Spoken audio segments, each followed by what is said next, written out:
ഐഡിയോളജിക്കലായിട്ടുള്ള രാഷ്ട്രീയപരമായിട്ടുള്ള വലിയ വലിയ മാറ്റങ്ങൾ, അതിന്റെ എല്ലാത്തിന്റെയും പിന്നിൽ ബദ്ധരായ മനുഷ്യരല്ല, ലോകത്തുള്ള മാറ്റങ്ങൾ ഒറ്റ വാക്കിലങ്ങ് പറഞ്ഞാൽ മതി. ബുദ്ധന്മാരാണ് കാരണക്കാർ.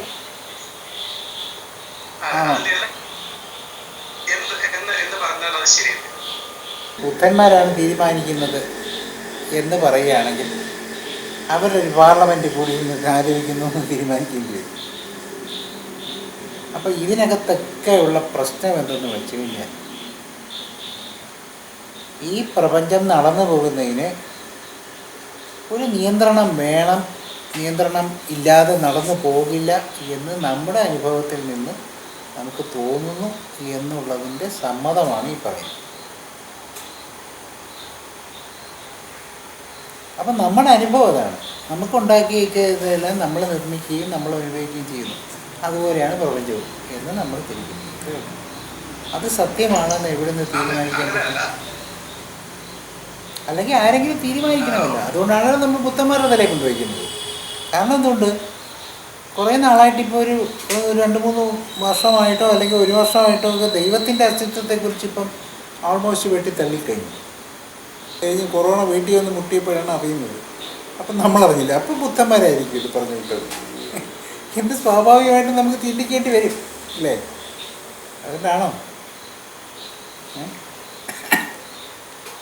ഒരു സാങ്കേതികമായിട്ടുള്ള ഒരു ചുറ്റുപാട്, അതായത് കമ്പ്യൂട്ടറിന്റെ സംസാരിക്കണമെങ്കിൽ ഒരു ബുദ്ധനെ നമ്മള് പലപ്പോഴും മനസ്സിലാക്കിയിരിക്കുന്നത് കാലത്തിന് മുമ്പ് നടന്ന ഒരു മനുഷ്യനായിട്ടാണ്. ഇത്രയും സാധ്യതയുള്ള ഒരു ബുദ്ധൻ നമ്മുടെ കൂടെ താമസിക്കുമ്പോൾ സമൂഹത്തിന് അദ്ദേഹത്തിലൂടെ ഒരു പ്രയോജനം കിട്ടുന്നതിന്റെ ശതമാനം വളരെയേറെ കുറയുന്നു. കാരണം രണ്ടുപേരും കമ്പാറ്റബിലിറ്റി അനുസരിച്ച് രണ്ടുപേരും 2 തട്ടിലാണ് ചെയ്യുന്നത്.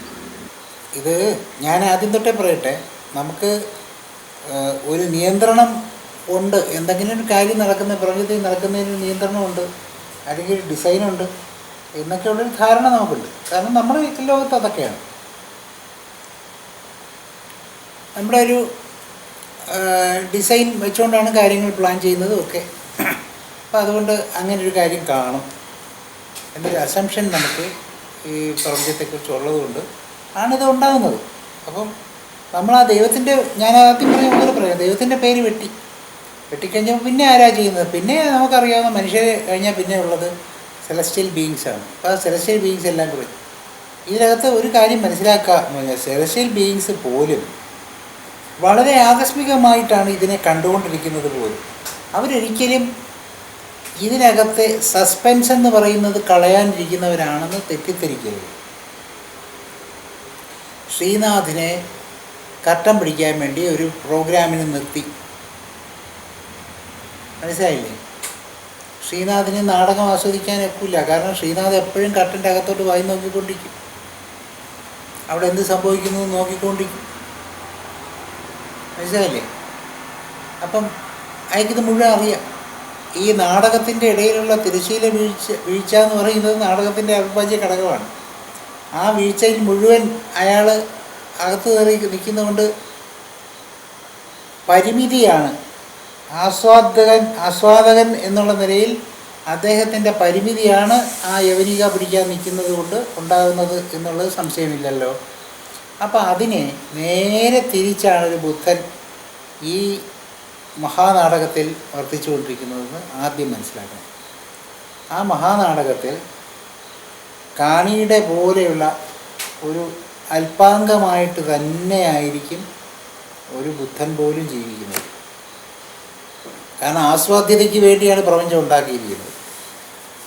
I separated myself from myself in order to enjoy myself. The question is enjoyment. The prime purpose is enjoyment. Enjoyment is the motivation. So how can I desist from enjoyment?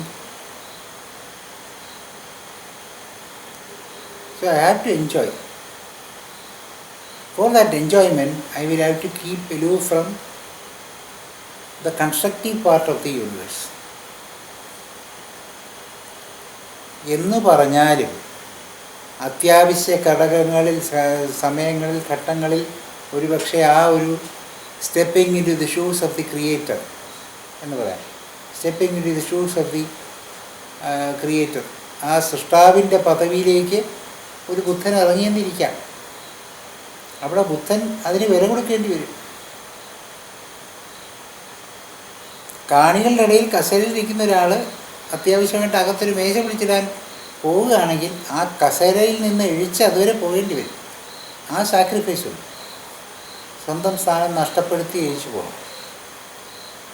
അതുപോലെ സ്വന്തം സ്ഥാനത്തെ, സ്വന്തം കാർമിക്കായിട്ടുള്ള ഇൻഫ്ലുവൻസുകൾ അതിൽ നിന്ന് ഉണ്ടാകും എന്നുള്ളത് മറന്നുകൊണ്ടല്ല അത് ചെയ്യുന്നത്. അങ്ങനെ ഉണ്ടായാൽ മാത്രമേ അത് ഉണ്ടാകുന്നുള്ളൂ.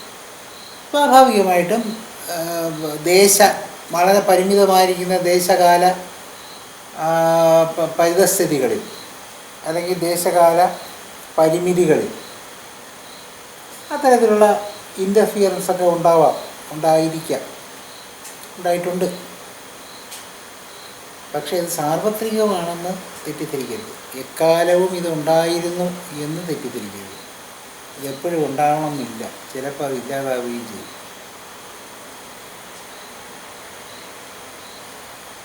അതുകൊണ്ട് ഒരിക്കലും ഇത് this is the order of the day എന്ന് തെറ്റിദ്ധരിക്കരുത്.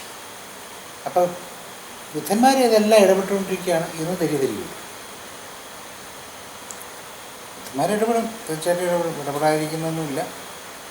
അതാണല്ലോ ഈ ബുദ്ധിസത്തിൽ മഹായാനത്തിലായിരുന്നാലും ശരി, തിരുവാടയിലായിരുന്നാലും ശരി, വജ്രായനത്തിലായിരുന്നാലും ശരി, ഈ സെലസ്ഷ്യൽ ബീയിങ്സുമായിട്ട് ഇടപാടുകൾ ഉണ്ടാക്കിക്കൊണ്ടിരിക്കുക. അവരുമായിട്ട് ഇടപെട്ട് അവരെ ഇങ്ങനെ പല രീതിയിൽ പേസിഫൈ ചെയ്ത് അവരെ പ്രൊപ്പഷ്യേറ്റ് ചെയ്യുന്നൊരു രീതി ഇവർക്കെല്ലാം ഉണ്ട്. എന്തുകൊണ്ടെന്ന് വെച്ച് കഴിഞ്ഞാൽ, ഞാൻ ബുദ്ധപദവിയിൽ എത്തുന്നതുവരെ എൻ്റെ പ്രൊട്ടക്ഷൻ, ബുദ്ധപദവിയിൽ എത്തുന്നവരെ എനിക്ക് നടക്കാൻ പറ്റുന്നത്, എനിക്ക് കിടക്കാൻ പറ്റുന്നത്, ഉറങ്ങാൻ പറ്റുന്നത്, ആരോഗ്യമായിട്ടിരിക്കാൻ പറ്റുന്നത് ഒക്കെ സെലസ്ഷ്യൽ ബീയിങ്സിൻ്റെ സപ്പോർട്ട് കൂടിയാണ് എന്നുള്ള ബുദ്ധിപരമായ നീക്കം അവിടെ ഉണ്ട്. പിന്നെ താങ്കൾ പറഞ്ഞ പോലെ ഒരു സാമൂഹ്യ ബോധം, സമൂഹത്തിൻ്റെ രക്ഷയ്ക്കായിട്ട് ബുദ്ധന്മാരെ ഉപയോഗിക്കാമെന്നുള്ള ഒരു കണ്ടെത്തൽ,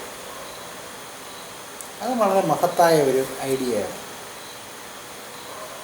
നമുക്ക് in defence of incarnations, in defence of Buddhas, in defence of celestial beings എന്നൊക്കെ പറയുന്ന പോലെ നമുക്ക് അവരുടെ ജോലി നമ്മൾ ചെയ്യാം എന്നൊരു ധാരണ ഉണ്ടാകുന്നിടത്താണ് നമുക്ക് അങ്ങനെയുള്ള തെറ്റിദ്ധാരണയുള്ള ആഗ്രഹങ്ങളൊക്കെ വരുന്നത്. എന്ന് പറഞ്ഞാൽ മനസ്സിലായി കാണില്ല. ഞാൻ പച്ചയ്ക്ക് പറയുകയാണ്, ഇത് ബുദ്ധന് വേണമെങ്കിൽ ബുദ്ധന് ചെയ്യാൻ അറിഞ്ഞൂടെ?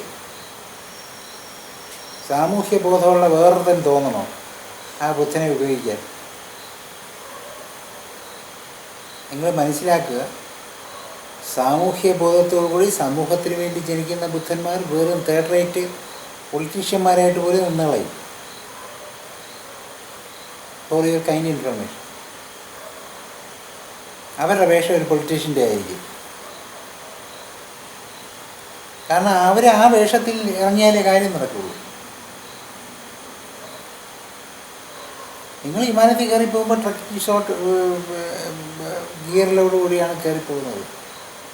അല്ലാതെ ഈ പറഞ്ഞ ഉടുപ്പിട്ടുകൊണ്ടല്ല, ടക്കിങ് ചെയ്ത് ഷൂ ഒക്കെ ഇട്ടു ടൈയും കെട്ടിക്കൊണ്ടല്ല വിമാനത്തിൽ കയറി പോകുന്നത്. And you are not dress for the job, and you should be dress for the job. So നിങ്ങളിപ്പോൾ ഉദ്ദേശിക്കുന്ന ഒരു സാമൂഹിക വ്യവസ്ഥയിലേക്ക് ഇടപെടണം എന്നുണ്ടെങ്കിൽ ആ രീതിയിൽ തന്നെ ഇടുക. അങ്ങനെ തന്നെ വേഷം കിട്ടും. അങ്ങനെ തന്നെ വേഷം കെട്ടി ജനിക്കുകയും ആ ജോലി സുതർക്കമായിട്ട് ചെയ്യുകയും എതിർപ്പും പിന്നെ അടിച്ചമർത്തലും എല്ലാം അതിൻ്റെ കൂടെ ഉണ്ടാവും.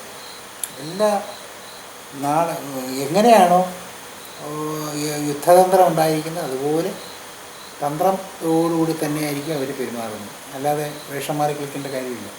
അതുകൊണ്ട് ഒരിക്കലും ചുമ്മാ ഇരിക്കുന്ന ബുദ്ധന്മാരെ സമൂഹത്തിൻ്റെ മധ്യത്തിലേക്ക് ഇറക്കി സമൂഹത്തിനെ രക്ഷിക്കാം എന്നുള്ള വ്യാമോഹം വാങ്ങി വെച്ചാൽ മതി. അതൊരിക്കലും നടപ്പുള്ള കാര്യമല്ല.